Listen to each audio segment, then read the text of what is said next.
So what's up guys, so dito naman tayo sa panibagong video natin na kung mapapansin nyo ay tinatayo na namin lahat ng mga poste. So itatayo naman na namin yung mga lahat ng poste at bubuhusan na namin yung column footing, yung sinatawag na parilya o magsisilbing paa ng kabahayan. So bali ganito ang nangyayari. So wina-water pump muna namin yung mga tubig na dun sa pinagukayan kasi sobrang babaw ng tubig.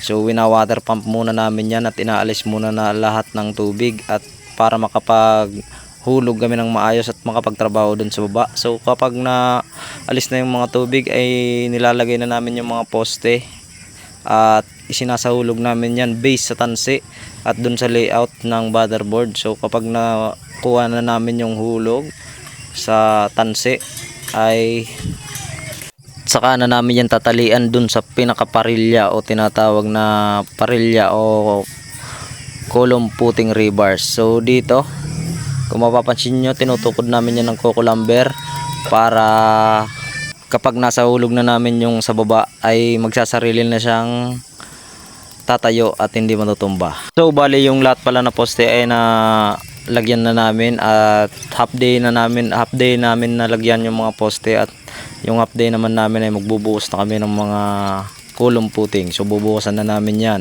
So may nakapag-prepare na kami ng mixer na gagamitin namin sa pagbuhos. So maraming salamat pala sa BC2R Construction Material Supply sa pagpapahiram sa akin ng mixer at hindi na kami magmamano-mano sa pagbubuhos ng kahit anong bubuhusan dito sa bahay na to. So bali dito nagluluto na yung kasama natin.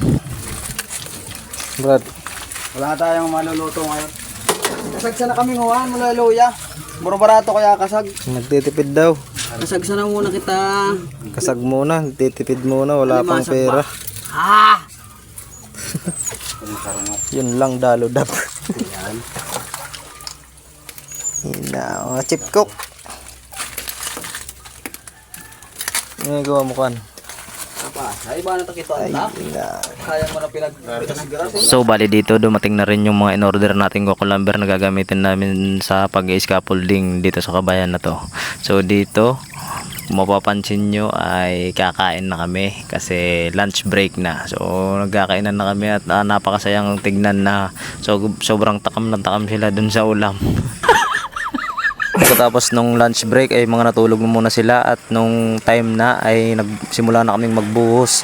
So ito nga pala yung mga bubuhusan namin ng mga footing. So ayan kung mapapansin nyo may mga tubig. So inaalis namin yan yung tubig bago namin buhusan para hindi ma-separate yung cement at aggregates niya. So kailangan wala siyang tubig. Yung iba ay binubuhusan nila kahit matubig na binubuhos nila ay yung nakahalo lang na walang tubig na mix at dyan na nila mini-mix. So sa akin hindi papasa yun kasi base lang sa mga na-experience ko sa pagbubuhos niyan ay kapag matubig na binuhusan nyo ay maseseparate talaga yung cement nya. Yung graba ay mapupunta sa ilalim tapos sa gitna yung buhangin at yung cement ay nasa ibabaw lang. So kung mapapansin nyo titigas naman pero sa ibabaw lang naman yung tumigas kaya hindi pumapasa sa akin yan. So sa akin inaalis ko muna yung mga tubig para makuha natin yung 3,000 PSI o more than pa. So dito nagsisimula namin magbuhos. So kung mapapansin nyo ay nilalagay muna namin sa mixing board. So sabi ko mabagal yung process na yan. So ilalagay muna sa mixing board tapos papalahin. So pinalitan namin ng bagong diskarte yan. So ganito yung diskarting ginawa namin. So gumawa ako ng magsisilbing daanan ng halo para kapag binuhos ay makadidiretso na dun sa column footing at hindi napapalahin ng mga katrabaho ko. So sasagwanin na lang nila yan at sasagwanin para dire-diretso yung halo pag nai-stop yung halo dun sa ginawa nating daanan ng halo. So ganun lang guys yung diskarte namin para mas mabilis at mas madali. So yung mixing board na yun ay hindi na yun muna kailangan dito sa pagbubuhos ng footing kasi mabagal yung process na yun. At habang binubuhusan namin yung isang column footing ay yung isa naman ay pinapaset ko na ng water pump para mawala na yung tubig dun sa susunod naming bubuhusan. At dito nag-break time muna kami. So kung mapapansin nyo yan ay natayo na namin lahat ng mga poste at nag-break time muna kami.